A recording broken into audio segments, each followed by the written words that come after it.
So what I have here is the 4 flagship cameras from the biggest companies that all tries to sell you their name, claiming their own brand and their own action camera is the best and most versatile camera with the best performance and experience. DJI, GoPro, and Insta360.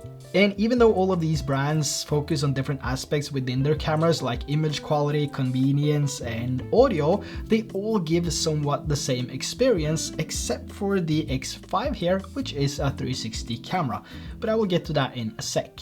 I wasn't really sure how to make this video because there's so many questions, there's so much to cover, and I don't want to sit here and bore you with specs, which obviously is listed on each of these brands' websites. So for specs, check out the links down below, and this video is gonna be focused on actual use, image quality, audio, and versatility, and not really those paper specs, which I think is irrelevant for the way that we use these cameras. Of course, it sounds good on paper, but will they actually perform in a real life scenario? I will also give you my honest, personal opinion based on how I use these cameras in my daily life because, we all use these cameras differently and maybe you and I have similar use cases.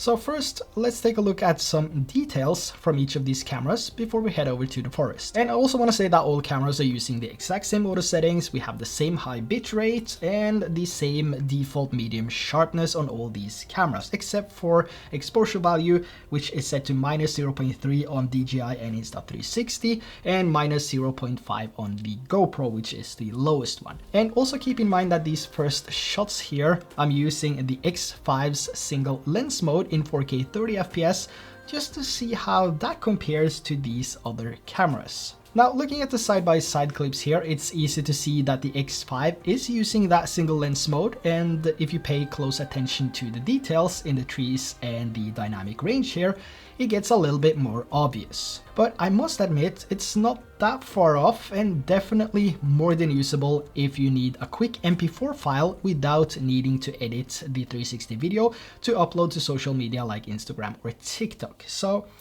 great job Insta360. Now when we step it up a bit and aim for some more challenging shots here, with a few items on the grass and a playhouse and some harsh lighting, the GoPro really struggles in my opinion, and for this shot right here, I would say the Ace Pro 2 and the Action 5 is probably the ones that I like more. And for this particular shots, I gotta be honest, I think I would grab the single lens mode in 4K 30 from the X5 here over the GoPro Hero 13, but again, that's only for this shot. The colors are washed out and it just doesn't look appealing to my eyes. Let me know your thoughts down below. Now moving over to the forest here, I'm still having the X5 set to single lens mode 4K 30 FPS, but I've switched the other cameras to the highest resolution. So GoPro is now running on 5.3K 30 FPS, the Ace Pro 2 is running 8K 30 FPS, and the Action 5 Pro and the X5 is running 4K 30 FPS. And this one is quite interesting actually. So I'll play this for a few seconds and let me know which one you like more.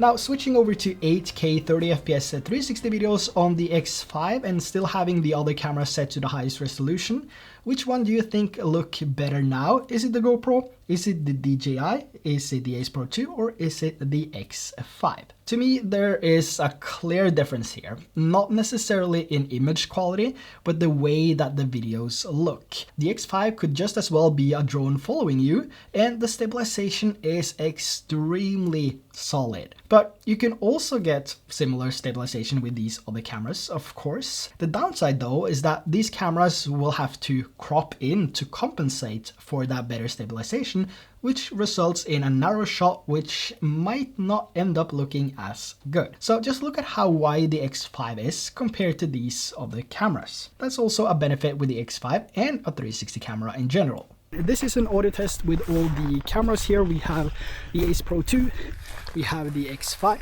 the Action 5 Pro and the GoPro Hero 13. All the settings are set to default auto settings except for the exposure value, which is set to minus 0.3 on all cameras except for the GoPro, which has the exposure value set to minus 0.5. So which one sounds better? Is it the Ace Pro 2, the X5, the Action 5 Pro or the GoPro Hero 13?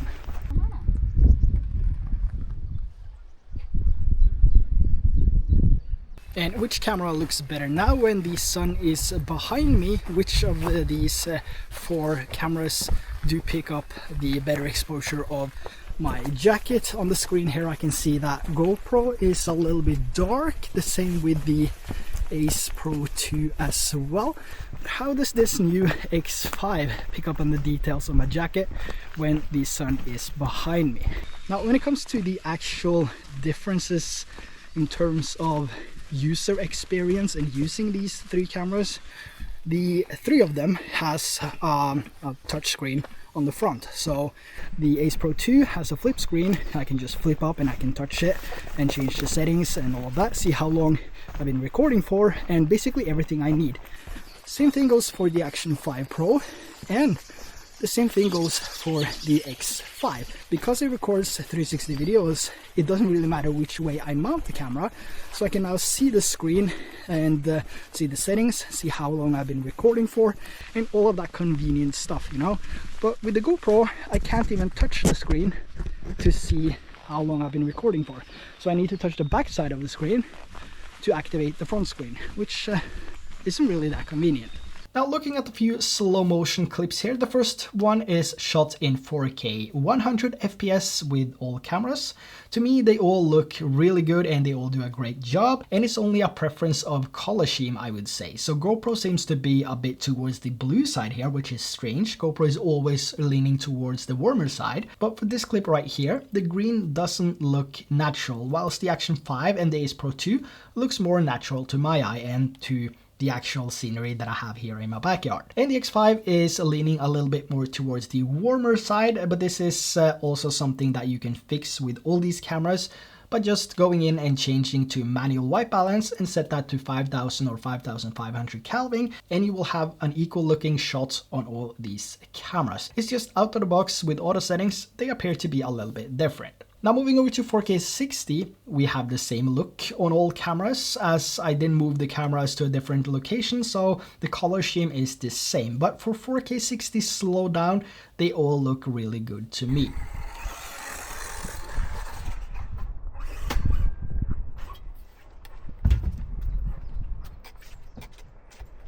As for super slow motion, Insta360 is limited to 240 FPS in 1080p on the Ace Pro 2 and 120 FPS on the X5, where DJI and GoPro has their own super slow motion. So 400 FPS max on the GoPro 13 called burst slow motion, and super slow motion at 960 FPS on the Action 5 Pro. And the quality difference here between DJI and GoPro is enormous. GoPro is not even close. And looking at some photos here, we have the X5 with 36 megapixels in single lens and 72 megapixels in 360, the Ace Pro 2 with 50 megapixels and the Action 5 Pro with 40 megapixels and the GoPro 13 with 27 megapixels. When it comes to taking photos with these cameras, I think it's more of a personal preference of colors, features, and which one you like more. But here's a few side-by-side comparisons. Let me know which one you prefer in the comments below.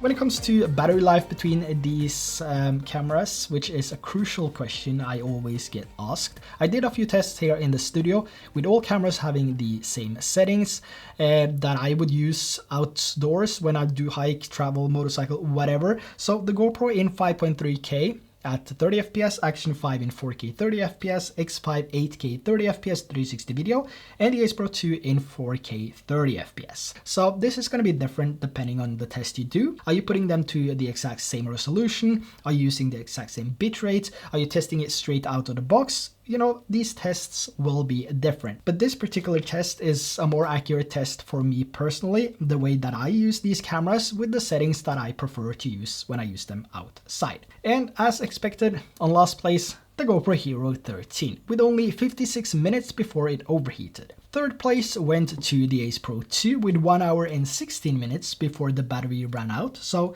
it didn't overheat, but the battery ran out.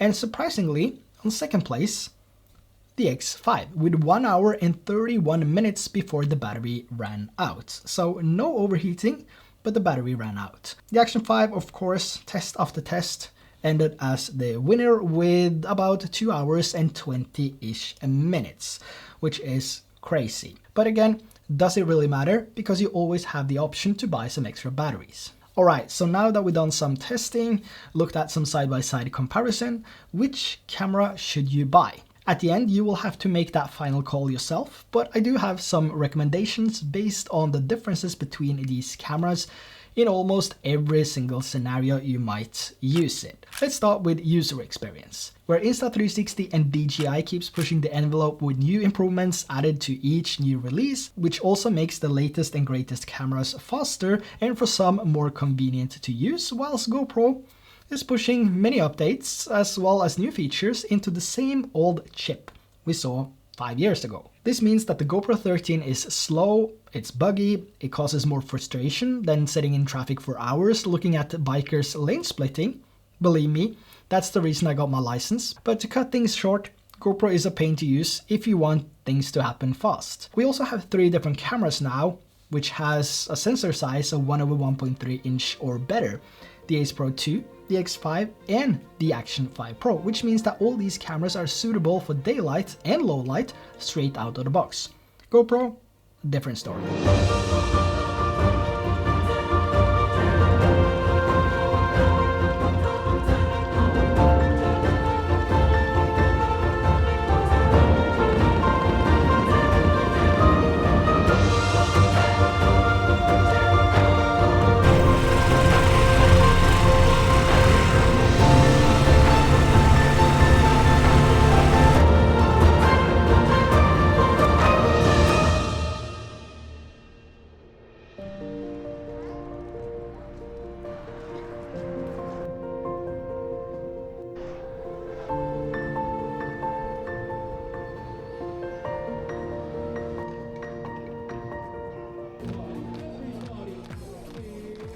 Now, in terms of image quality, I don't think you would go wrong with either of these cameras because they all look absolutely amazing both below and above water.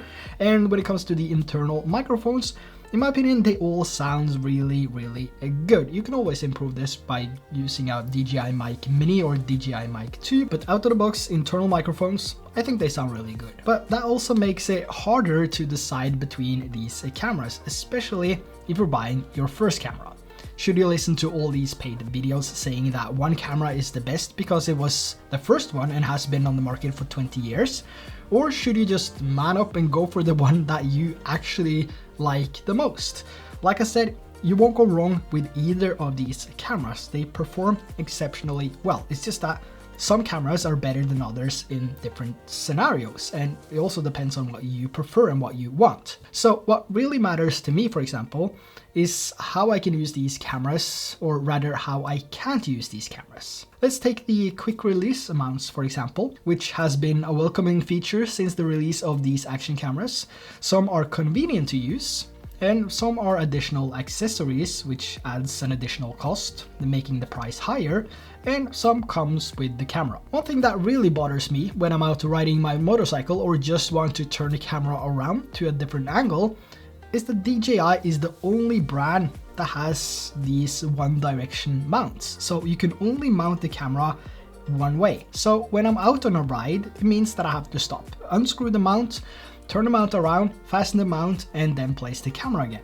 or I can use two mounts side by side and two cameras, one for each direction, which will also put the cameras off center, but it solves the problem.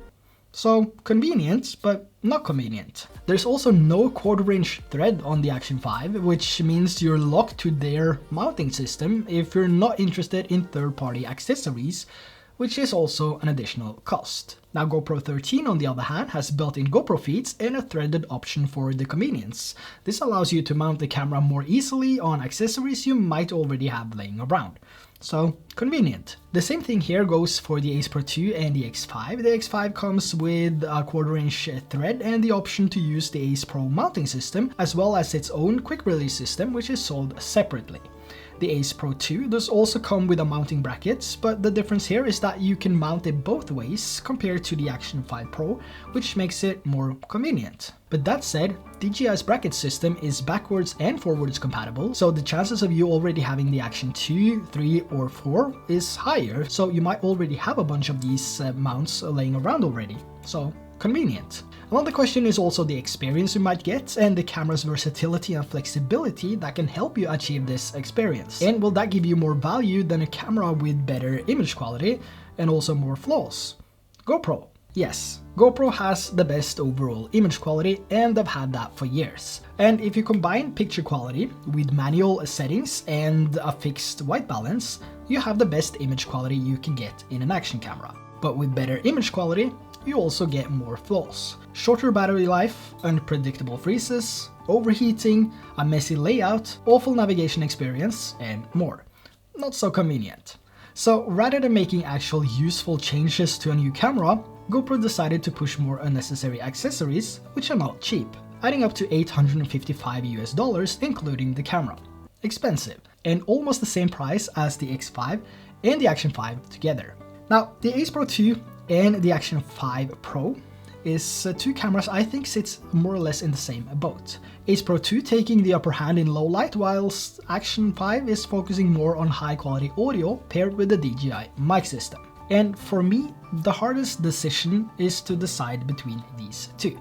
The flip screen on the Ace Pro 2 is somewhat making everything easier when it comes to framing, low angle, vlogging, vertical videos, etc. Not because it's better at it, but because it's easier and more convenient to see what I'm shooting. Low light is also something I enjoy more and more, and that's also thanks to the Ace Pro 2, which has pure video. I also have free frame videos, so I can capture vertical and horizontal videos at the same time, which I can do with the Action 5 Pro and the GoPro in 8x7 aspects, and then later crop that and adjust that in post. And with the Action 5, I have 4x3 aspects, so somewhat the same. But both the Action 5 and GoPro requires some sort of editing, which with the Ace Pro 2, I can just connect to the app, select the clip, and then choose an aspect and hit export. Convenient. But again, the Action 5 has the log M. I'm not thinking about 10 bits, but the actual flat profile, which is superior compared to other brands, and I think this is the one and only reason I'm holding on to the Action 5 at this time. So the log M is like the base of everything, and I build my videos off of that base, if you know what I mean. So yeah, deciding between the Ace Pro 2 and the Action 5 Pro is really hard, and I'm sorry, but I can't help you, because I can't pick one myself. The next question you have to ask yourself is whether or not you want to have limitations in terms of what you can capture. Is straightforward enough, and is it really okay for you to constantly see that selfie stick in your frame? Or would it be better to press one button and then capture everything around you and also skip that ugly selfie stick? So 3 of these cameras shoots in one direction. We have the Ace Pro, we have the Action 5 and the GoPro Hero 13. Whilst the X5, which is a 360 camera, captures everything you want and in some cases don't want. But I think that's the whole point of it. It's fun, convenient, and actually the most versatile camera. Much more versatile than these 3. Now, does it look better than the others? No, I don't think so. I think we're many years away, and by the time we get there, these regular cameras will be even better, and we're back to scratch by doing the same old comparison. But this time it's 15K versus 1000K 360 videos. And I've seen a lot of comments saying, I'll wait for the next one, and when the next one comes, I'll skip this one too.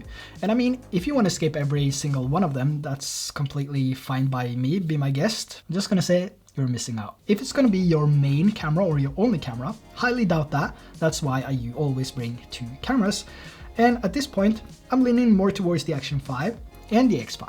Now, when I first got my X3 and experienced this firsthand, how impressive this was. I mean, not the image quality, but how this could be used for creative shots, family vacations, bike rides, boats, jet skis, you name it. It was a whole different experience, a whole new world to me. And yeah, it kind of feels like I'm selling you the X5 right now, but I do mean it. It brings me so much joy, which I can't get with these other cameras. And that's also why I'm using a 360 camera far more often than a regular action camera when I actually do things like jet ski, hiking, motovlogging, freediving, family vacations, travel, and so on.